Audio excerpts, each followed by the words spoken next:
Hi guys, so today we're going to be installing Openlitespeed, Mariadb and PHP on Linux Ubuntu 20.04 complete with a free Let's Encrypt Ssl certificate. So to complete the setup, we're going to be deploying it on Amazon Web Services, specifically the LiteSpeed service. So just click on the link in the video description to sign up for an Amazon free tier account, and you can also easily follow along this tutorial. Okay, so I've already signed into my account, so just click on the create instance button, click on OS only, and then click on Ubuntu 20.04. Choose the $5 or $10 plan, and then you now need to give the instance a name. So in this case, I'm just going to call it Openlitespeed server. So I'm just going to call it Openlitespeed server, and then once you give it a name, click on the create instance button. So once you've done that, you'll see the instance on your instances tab. So I need you to copy the public IP address for the instance, open up a new browser tab, and then search for Amazon Route 53. So click on Route 53, and then once you've actually done that, click on hosted zones. Okay, on the hosted zones page, you need to select a hosted zone for one of your registered domain names, and then click on the create record button. So what we're actually going to do is we're going to map an A record to the public IP address for the LiteSpeed instance. So in this case, I'm just going to set my record name to Openlitespeed server. But if you're going to be setting your default A record for your domain, you just need to leave that blank on the record name, and all you need to do is to just paste in your public IP address and then click on the create record button. So once that's actually done, the next thing that we're actually going to do is to connect to the instance. So download the default key pair file for the instance. You need to also make sure you're downloading for the correct region as well. And then I'm just going to open up my Finder here, and then I'm just going to rename the key pair file to Openlitespeed. I'm just going to say Openlitespeed server, or maybe let me just leave it on Openlitespeed actually. Open up your terminal program, and then we're then going to set the key pair file to read only. So run the command chmod 400 and then open lightspeed.pem. And then to connect to the server now, you need to run the command sshi, and then you need to append the file name for the key pair file, and then it's then Ubuntu, which is actually the username, at the public IP address for the instance. So just copy that public IP address and then paste it into the terminal. So once you actually do that, just press enter and you should then be able to connect. So just type in yes and then press enter. Usually that happens the first time you connect, but every other time you connect, it won't ask you for that. So the next thing that we're actually going to do is to install system and package updates. So just run the command apt update, and it will then go forward to then install essential security and system updates that are needed for this installation. Once that's done, the next thing that we're going to do is to set a custom host name. So run the command hostname ctl set hostname, and then we're going to set the hostname to Openlitespeed server. Okay, so once you've actually done that, you just need to reboot the server for the changes to take effect. And then once the reboot is done, we're then going to actually then install Openlitespeed, Mariadb, and PHP. So reconnect to the LiteSpeed instance, and then once you've actually reconnected, just run the command sudo su, and you'll also notice that the hostname has changed. But I need to also make a change to the hosts file, so just run the command nano etc hosts, and then you need to type in the IP address of the instance, which is actually the loopback address, and then type in the host name for the server. So in my case, it's going to be openlightspeedserver.microsoftwebservices.com, and then at the end, you then type in again Openlitespeed server. Okay, so just press Ctrl O and then press Ctrl X. So once you've done that, you now need to then add the Openlitespeed repository. So this document I've written up that helps you to follow along this tutorial. You can also click in the video description for you to gain access to this document. So just paste in that command to add the Openlitespeed repository onto the Linux Ubuntu server. So once you've done that, you then need to run the command apt-get install Openlitespeed server. Sorry, it's just Openlitespeed. Just paste in that command, and then it will then download the Openlitespeed package. And then once the download is complete, we're then going to set the ls httpd service to start up automatically. So you just need to wait for the installation to complete, and then paste in that command that will actually set the ls httpd service to start up automatically. And then once you do that, I'm just going to start it up, and then I'm just then going to check its status to see if the service is actually running. So as you can see, you should get an active running status message. And the next thing that we're going to do is, by default, the ls httpd service listens on port 8088. So we're going to change that for it to listen on the default HTTP port, which is port 80. I'm just going to remove the trailing 2 8s. So just remove those 2 8s, press Ctrl O, and then press Ctrl X. Once you do that, you need to restart the ls httpd service. So just run the command systemctl restart ls httpd. So once you actually restart the service, I'm just going to check its status to see if it's actually running. Okay, so the service is running. So the changes we've made have taken effect successfully. So what we're actually going to do is to open up a web browser, and we're going to check if we've actually installed Openlitespeed server correctly. So just open up a new browser tab and then type in your A record or your subdomain or the domain that is actually pointing to the Linux Ubuntu server, and then press enter.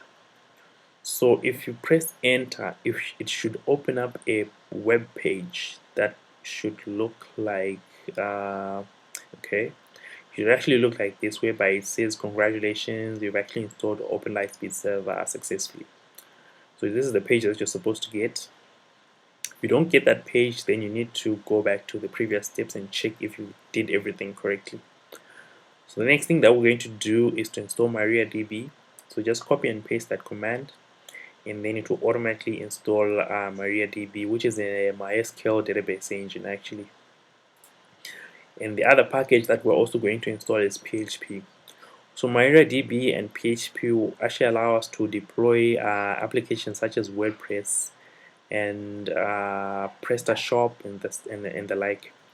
So you need to then, if you plan on deploying an e-commerce store such as WooCommerce on a platform such as Openlitespeed server, then you need to then also install Mariadb and PHP. So I'm going to set the Mariadb service to start up automatically. So I'm just going to copy that command to start the service, and then just paste it into your terminal window. So just paste that in and then press enter. Okay. And then the other command to run is systemctl enable Mariadb. Okay. So once you've actually done that, you then need to then install PHP. So just copy that command and then paste it into the terminal window. So then go forward to then download and install PHP. So the other thing that we're going to do is we're going to check the version of PHP that we've actually installed. So open up your web browser again. Open up your web browser again, and then on the URL just put /phpinfo.php, then press enter. Okay, so we should see the version of PHP that we've installed. So in this case, we've actually installed version 7.4, but we actually want to change this to the latest version at the time of recording of this video, which is version 8. So I'm going to make a configuration change to the config.conf file. So just paste in that command, and then I need you to look for an entry that says ls.php. So just look for that entry, which is actually what I'm actually looking for now, which is this one. Okay, so where it says 74 there, I need you to remove 74 and then type in 80. Then press Ctrl O and then press Ctrl X. Okay, so once you do that, you need to then restart the ls httpd service. So run the command systemctl restart ls httpd as well as lsws actually. So once you restart those two system services, you then need to reopen to reload the php info.php web address. So just go back and then let me just reload that page and see, but it's not reflecting. Okay, let me just type that in again. So it's php info.php, and then there you have it. So we're now running using PHP version 8.0.22 or 22. So we've actually configured the Openlitespeed server to use PHP version 8. So once that's been done, the next thing that you need to do is to generate a password for the default admin account. So paste in that command and then press enter. So we're going to set the username to admin, and then I'm going to type in a custom password. So I'm actually typing in a custom password now, and then let me just retype my password. Okay, and that's done. So the next thing that we need to do is to then test this password to sign into the Openlitespeed configuration dashboard. But before we do that, we need to make a change to the networking IPv4 file. So you need to add a rule that will open up port 7080 and then open up that port. So you just add rule and then type in the port on the port or range field, and then click on the create rule button. Okay, so we've actually done that, and then I'm just going to append 7080 at the end of the URL. And okay, so it's giving me a connection is not private error, so let me just proceed. Okay, so we should see a login page that looks like this. So type in your username admin and then type in your password on the password field and then click on login. Okay, so this is the Openlitespeed dashboard. As you can see, this is where you can manage your domains, which are your virtual hosts. You can configure your default HTTP, HTTPS listener, and a whole bunch of server level web server based configuration options. So the next thing that we're going to do is to install or to set up a free Let's Encrypt SSL certificate. So what I need you to do is to then copy that command to install certbot, which is the agent or the application that is used to provision or to deploy a Let's Encrypt SSL certificate on a system such as Linux Ubuntu. So once you install that, you need to stop the ls httpd service, so that when certbot is now deploying the SSL certificate, it won't face any troubles. So stop that service and then run the command certbot set only. So that's the command that you need to run that will then do the certificate provisioning process for you. So we're going to set the authentication method to temporary web server standalone, and then it's asking me to type in my email address, which is actually what I'm doing now. And then I'm just typing A to agree with the terms of service, and then you now need to then type in the URL, which is the domain name or your subdomain that you want to protect with a SSL certificate.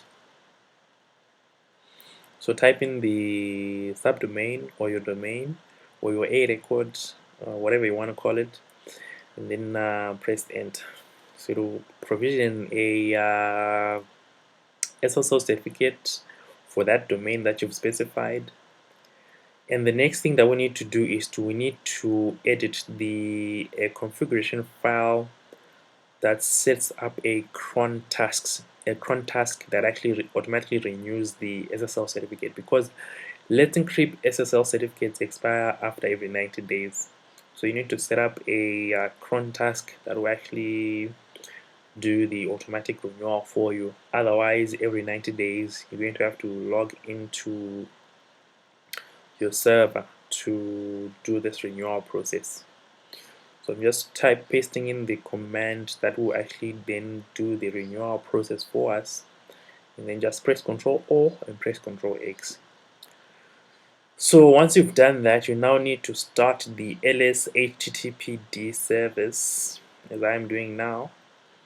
And then once that's done, once that's actually done, let me just check the status of the service. And then we need to then open up a web browser tab to complete the configuration. So click on listeners actually. Well, let me just check the virtual host. The server seems not to be responding. Okay, let me just reload the page. Okay, so I think we need to sign in again. So just type in your username and your password, and then click on the login button. Okay, so once you've clicked on login, click on the listeners. Just click on listeners and then click on the view icon. So we need to edit the port there. So we're going to set the port to 443, and then we're going to set it to secure. And then on the SSL tab, I'm just going to make a change there. So we need to specify where the SSL certificate files are actually located there. So just copy that path and then paste it into the private key file. So you need to remove that your domain parameter, and then let me just copy my domain and then paste it into where we had your domain before. So once you've actually done that, there's the second certificate file path that you need to specify as well. So I'm just going to copy the first path because they reside in the same location anyway. Let me just copy and paste that, and then you just need to change the file name at the end of the second path to fullchain.pem. And then click on chain certificate, click on yes, and then you need to click on save actually. So we're going to save that, and then you may also make a change on the default listener for the admin page. So it's already set to secure there, and then let me click on SSL, and then you need to make an edit on the Ssl Key and Certificate options. So you need to again specify the path for where to find the Let's Encrypt SSL certificate files, and then you need to make a change on the certificate file field. You need to set it to fullchain.pem, and then once you've done that, set it to chain certificate and then click on save.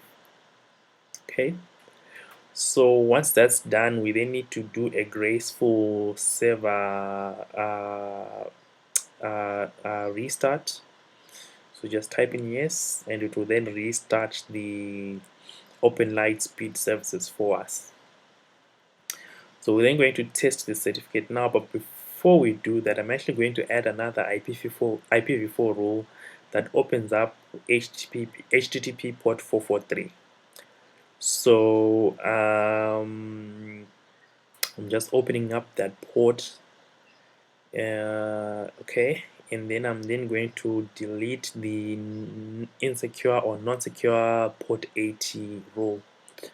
So port 443 is a much more secure version of the default port 80 HTTPS protocol.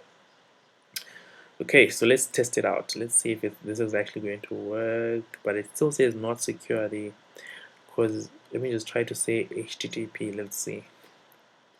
Then now it says site can't be reached. Why is it doing that? It is not supposed to do that.